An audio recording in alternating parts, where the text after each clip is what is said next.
अवताराय संख्येया हरे सत्यनिधेर्दुजा यदा विदासिना कुल्या सरसः स्युस्सहस्रशः। कहने लगे कि भगवान के अवतारों के कोई गिनती नहीं है, असंख्येय, असंख्य अवतार भगवान के हैं। भगवान के अवतारों की कोई गिनती नहीं है।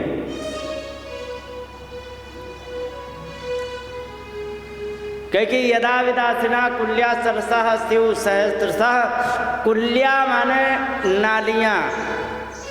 जैसे एक बहुत बड़े तालाब में छोटी छोटी बारीक बारीक सी नालियाँ होती हैं कि नहीं होती हैं? हाँ, तो तालाब में तभी तो दूसरी जगह लाला बैठ जाओ या फिर खेलो, बैठ जाओ आराम से। हाँ हाँ, तो जो नालियाँ होती बारीक बारीक सी बाल जैसी, तो दूसरे खेतों में जुड़ती, तो तालाबों में होती है कि नहीं? तुम्हारे यहाँ है तालाब कि नहीं? कहाँ है? हैं? हाँ, हमारे यहाँ एक ज़माने में बहुत बड़े बड़े तालाब हुआ करते थे, लेकिन अब तो ऐसा कलयुग आया कि दो चीज़ें पहले हर गांव में होती थी। समझ गए? प्रत्येक गांव में दो चीज़ें तो होती ही होती थी। एक क्या? एक तो तालाब हुआ करता था प्रत्येक गांव के किनारे, ठीक है, और एक बहुत बड़ी बगिया गांव के किनारे हुआ करती थी, होती थी कि नहीं? उस बगिया में क्या करते थे? अच्छा, तालाब और बगिया इनका काम क्या था? लोग जाते थे गाय भैंस चराने, तो जो गाय भैंस हैं वो पानी, गर्मियों में पानी तालाब से पी लेते थे, और पूरे दिन बगिया में लगभग 11 बजे से लेकर शाम 5 बजे तक गर्मियों में आराम से वहीं सब जगह टहलते रहते थे। उसी में सूखे पत्ते, हरे पत्ते खाते रहते थे और आराम से उनका जीवन चलता रहता था। बोलिए वृंदावन बिहारी लाल की जय। तो ऐसे ही गांव में हुआ करता था, लेकिन दुर्भाग्य ऐसा आया। हाँ माता, क्या भाग्य?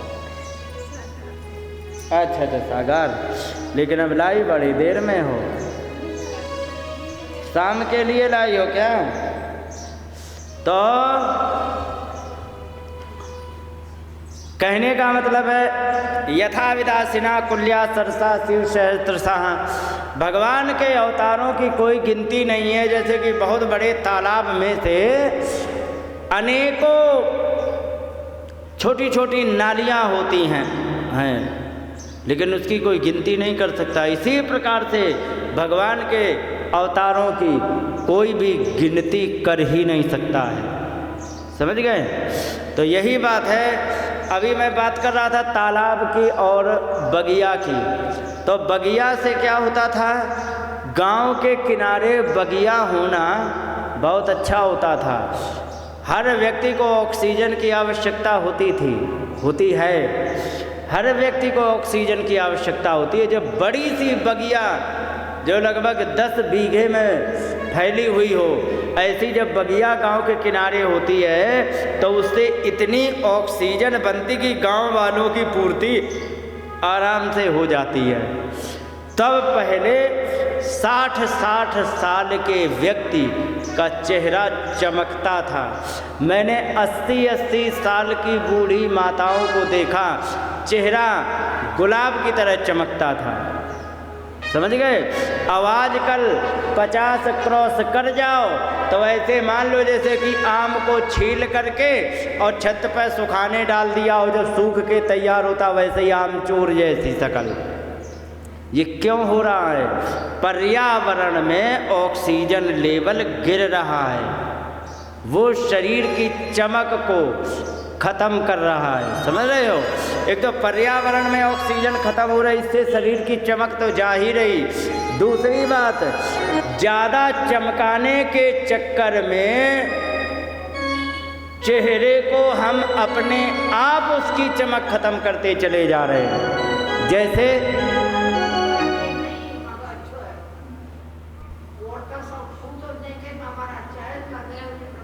हाँ हाँ हाँ हाँ, वही वही वही, मैं माता मैं इसी बात को मैं कह रहा हूँ। और वे क्या 50 प्रकार के मेकअप के सामान धर के पुताई लिपाई शुरू कर देते, और मालूम है उससे क्या होता है? उससे जितनी स्किन होती है चेहरे की वो सब खत्म हो जाती है। और ध्यान रखो, जिसको जीवन भर सुंदर दिखना हो, जीवन भर 10 साल की उम्र से लेके 80 साल तक सुंदर दिखना हो, तो मात्र सरसों का तेल या गाय के घी को लगाएं, आप जीवन भर सुंदर दिखोगे।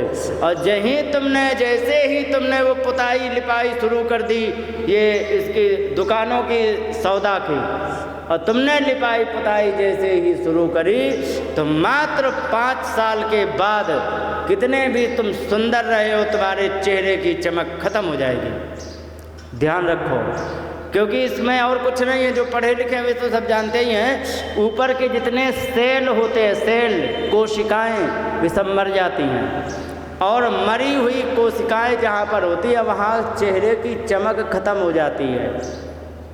समझ रहे हो? और एक तो ऑक्सीजन लेवल कम हो गया, इसलिए शरीर के कोशिकाएं मर रही, ऊपर से केमिकल इतने अप्लाई करते कि ये ग्लो लगा लो, वो ग्लो लगा लो। हाथ पैर धोने के लिए उनको, अच्छा एक बात बताना, आज आपको बताते हैं, कितने लोग ऐसे हैं जो प्रत्येक दिन बालों में शैम्पू लगाते हैं? बताओ, प्रत्येक दिन नहीं तो सप्ताह में 2 बार तो सभी लगाते होंगे। कितने लोग हैं? सब लगाते हैं। और सुनो, कितने लोग ऐसे हैं जो मुल्तानी मिट्टी से बाल धोते हैं? कोई नहीं धोता है। अब मैं मुल्तानी मिट्टी का तुम्हें लाभ बता दें तो बड़ा आश्चर्य करोगे। बताएं? मुल्तानी मिट्टी वृंदावन, अच्छा इतने में वृंदावन गए कोई? अच्छा गए हैं, तो आपने देखा होगा कि वृंदावन का पानी इतना खारा है कि मुंह से नहीं लगाया जाता। सच है कि नहीं? गलत तो नहीं कह रहे हैं? तो वहाँ पर वृंदावन में, अच्छा एक बात है, खारे पानी से अगर जो तुमने बाल धो लिए तो ये जान लीजिए कि चिड़िया जैसे घोंसला बाल तुम्हारे चिपक गए। होता है कि नहीं? पहले हमारे लंबे लंबे बाल थे, ठीक है, तो मैंने प्रैक्टिकल किया, शैम्पू लगा के धोए तो थोड़ा तेल वेल लगा के मेहनत करके जैसे तैसे ज़बरदस्ती में मैंने, और उसको ठीक है बाल सुलझ गए। फिर मैंने धोए मुल्तानी मिट्टी से, पानी वही है खारा, एकदम बेकार का पानी, खारा पानी, उसमें मैंने मुल्तानी मिट्टी लगा करके जिस समय बाल धोए तो एक एक बाल अलग हो गया। समझ गए? और चिड़िया जैसा घोंसला बनने की कोई भी उसमें। एक बात और बता दें, जब हम सफाई करते हैं ना, सफाई के चक्कर में पड़ जाते हैं, तो सफाई करने में कहीं क्या है साहब, कहीं बैक्टीरिया वायरस धो रहे हैं, ठीक है, लेकिन शरीर में कुछ ऐसे बैक्टीरिया होते हैं जो हमारे काम के होते हैं, जो कि खराब बैक्टीरिया से लड़ने के काम आते हैं। जैसे कि घर में कुत्ता पाल लेते हो, कुत्ता अच्छी चीज़ है कि बुरी? बेकार है ना, चूल्हे अंदर नहीं ले जा सकते, लेकिन कुत्ता जब पाल लेते तो क्या सोच के पालते कि कोई अपरिचित व्यक्ति आएगा तो ये भौंकेगा तो हमें पता लगेगा, फिर हम छानबीन करेंगे, या दूसरा कुत्ता घुसने का प्रयास करेगा तो उससे लड़ जाएगा, इसीलिए होता है ना। तो कुछ ऐसे बैक्टीरिया भी ऐसे होते हैं जो हमारी सुरक्षा के लिए भगवान ने बना के भेजे हैं। तो जब आप साबुन से या सैनिटाइजर से या इनसे धोते हो ना, तो इससे सारे के सारे जो काम के बैक्टीरिया होते हैं वो भी ख़त्म हो जाते हैं। और आपने देखा होगा कि जिस समय हम साबुन अच्छी तरह 2 बार लगा लेते हैं तो आपने देखा होगा शरीर में रूखापन हो जाता है। हो जाता कि नहीं? तेल ना लगा तो ऐसे लगता है कि जैसे कि देखो क्या हमारे देह जैसे चमड़ी पत्थर की बनी होता है कि नहीं। लेकिन मैंने जिस समय मुल्तानी मिट्टी इस्तेमाल करी ना, तो हमें तेल लगाए या ना लगाए रूखापन नहीं आया। मालूम है क्यों? क्योंकि जितने हमारे काम की चीज़ नहीं थी मात्र वो हटाई, और जितने हमारे काम की चीज़ थी वो हमारी नहीं जाने दी। जैसे कि ऊपर की स्किन का चिकनापन तेल जैसा, वो नहीं जाने दिया, काम के बैक्टीरिया नहीं मारे, और बुरी जो गंदगी है वो सब लेके निकल गई। तो हमारा शरीर बहुत स्वच्छ हो गया। और फ़ायदा कितना होता था ये भी सुनो। 1 किलो मिट्टी आती थी 10 रुपए की, ठीक है। 10 रुपए की 1 किलो मिट्टी हमारी 3 महीने 4 महीने चलती थी। और शैम्पू अगर जो हम इस्तेमाल करें तो 50 पैसे वाला भी यदि तुम मान लो तो 20 बार में, सच है कि नहीं। तो एक तो फ़ायदा उसमें ज़्यादा, दूसरी बात वो जो शैम्पू का पानी तुम जहाँ फैला दोगे तो वो केमिकल होगा, और केमिकल जो है ना वो कहीं भी जाएगा वो नुकसान ही करेगा। लेकिन मुल्तानी मिट्टी है तो वो तो मिट्टी है, मिट्टी अगर जो मिट्टी में जाएगी तो क्या नुकसान करेगी, नहीं करेगी। तो पानी भी शुद्ध बच गया, शरीर भी शुद्ध बच गया, शरीर में किसी भी प्रकार की हानि नहीं हुई और किसी भी प्रकार का कोई नुकसान नहीं हुआ। और खारे से खारे पानी में एक एक बाल साफ हो गए।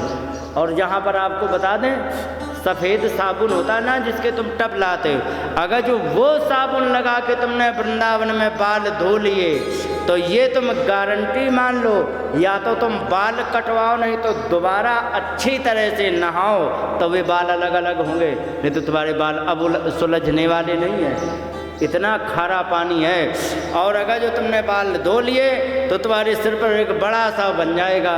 और अगर जो मुल्तानी मिट्टी से धोगे ना तो उसको तुम लंबे करो तो थोड़े से बाल रह जाएंगे, उतने जितने हैं, उलझता नहीं है।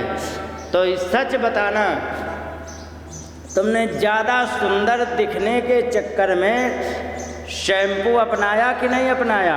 और वो सच बताना, वो शैम्पू तुम्हें सुंदर बनाता है या और कुरूप?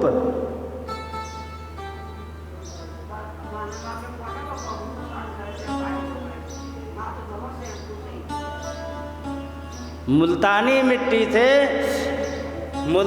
मिट्टी से मैंने बहुत अच्छा प्रैक्टिकल किया और 1 नंबर का रिजल्ट आया, समझ गए।